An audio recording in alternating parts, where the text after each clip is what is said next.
her senator, who is on the subcommittee, the Senate Select Subcommittee for Smart Grid Technology, and tell them that you want legislative action that enables people to opt out. They're already moving forward with this moratorium issue. They're talking specifically about that, but we have to make noise. PG&E has more money than God.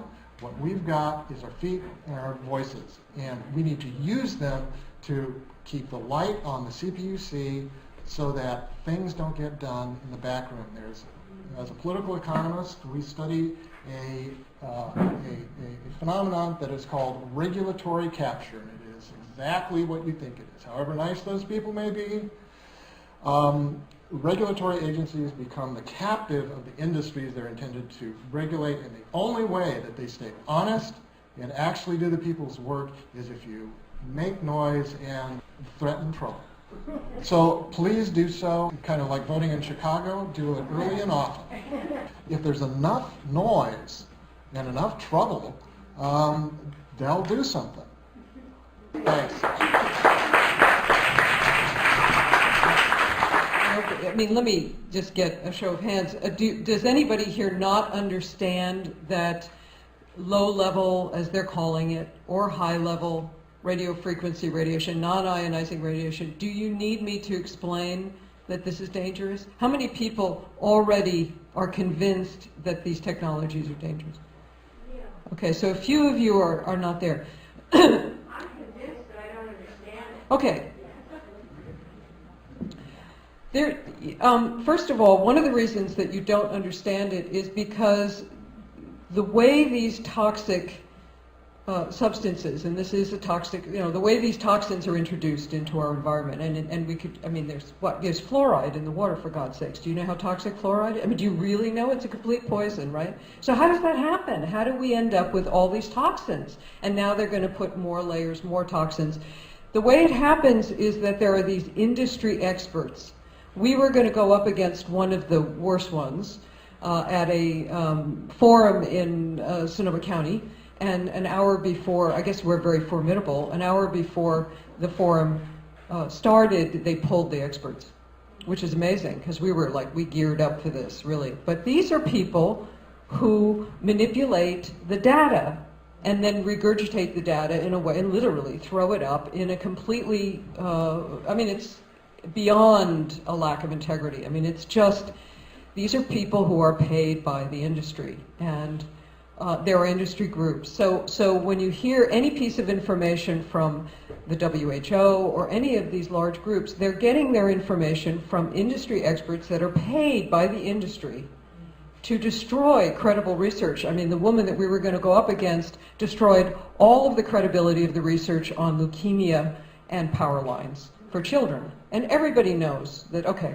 So the thing that's, we could go on for hours about why RF is dangerous. What Mary Beth said is important. We're used to a certain kind of electromagnetic radiation that the Earth gives out, and in fact, so are all the animals and bees and birds and all the rest of it. And this is a new layer of a different frequency, and it's delivered in a different way than we're normally used to. So it's like, you can imagine you take a trip to Santa Fe, you're suddenly in 8,000 feet and you're nauseous and you're dizzy, but you can accommodate that after a while. But this is not something that we're going to genetically be able to catch up with.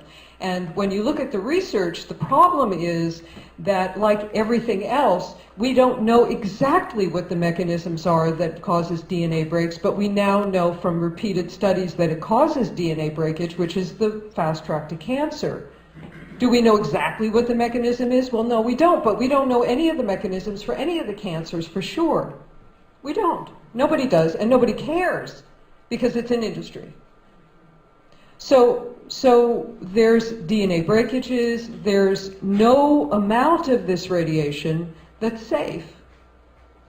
Very low level radio frequency radiation or wireless radiation causes there to be, I should say, breaches in the blood-brain barrier. This is what protects your brain from toxins. So this radiation causes breaches. That means chemicals and toxins go right into your brain. So you have a concomitant reaction between sensitivity, electrosensitivity, and people with chemical sensitivities.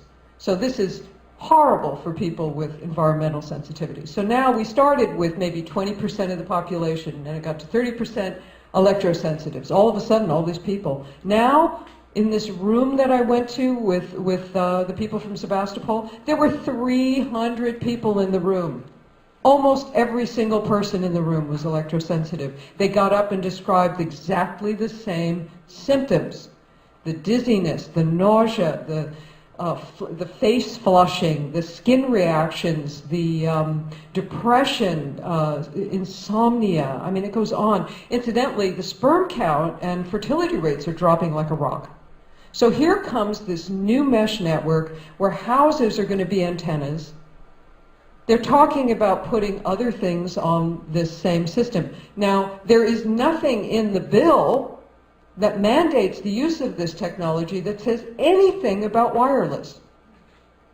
As Jeffrey said, Google and all these other companies like Sonic are coming out with, they're in a race to deliver fast broadband to you, and the fastest way is fiber optics. So what about your security? I mean, we've got the health effects. Do you need more health effects? I can just keep blood-brain barrier breaches, DNA break. I mean, I can go on and on and on, and that's low level.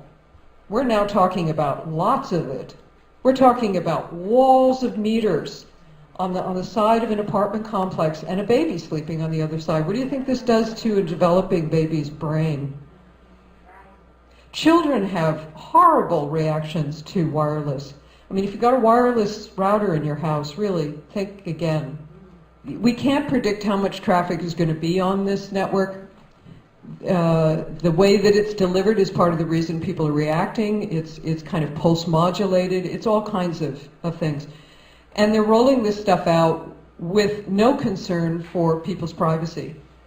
So when I talk about privacy, what I'm saying is, who gets to know when you're at home, when you're not at home? Who gets to know what you're buying, what kinds of pieces of equipment you're using?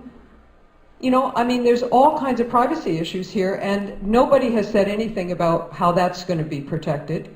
So is this going to be sold to other industries so that they can market to you? Is this going to be a situation where somebody can stake out your house and figure out on the basis, using their computer to figure out when you're gone on vacation so that they can break into your house? Is that what's going to happen now?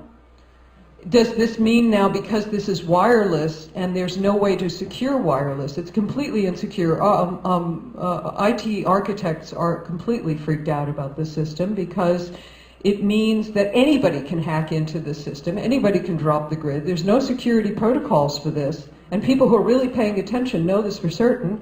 So what else does that mean? Does that mean that somebody can drive by with a cell phone, make a call on a cell phone, interrupt the signal somehow, and turn on your oven in the middle of the day? I mean, this is so stupid, and it's not necessary for it to be wireless. The mandate to upgrade the grid. Incidentally, we're upgrading the grid. Why are we upgrading the grid? Oh, because of energy efficiency, because there's climate change. Suddenly, PG&E, everybody's very green. If you want a solar system, if you want an in-grid solar system, they can't give you a smart meter because they don't run backwards. So this doesn't work with solar. So one trick you can do is you put in a small in-grid solar system and you don't get a smart meter. But excuse me? This doesn't work with solar? What am I missing here? So what this means is you, as citizens, look, they can't force you to use a smart meter. We have to refuse them, and so far they don't know what they're going to do. Can they turn off a ratepayer? If you're paying your bills, can they turn your power off because you don't want a smart meter? They don't know if they're going to do that. People have called up and said, I'm not going to take it, and they go, well, okay, we'll estimate your bills. They're in trouble. Refuse the smart meter. The solution is to get torches and pitchforks and show up and scare the hell out of these guys. Look, these institutions exist not to serve you, but to maintain social stability, so that the only way that you're going to get them to do anything is to threaten social stability. That's how it works. you don't have to accept this. The only way that this is going to stop is with people organizing and saying no. And it does work. Thank you.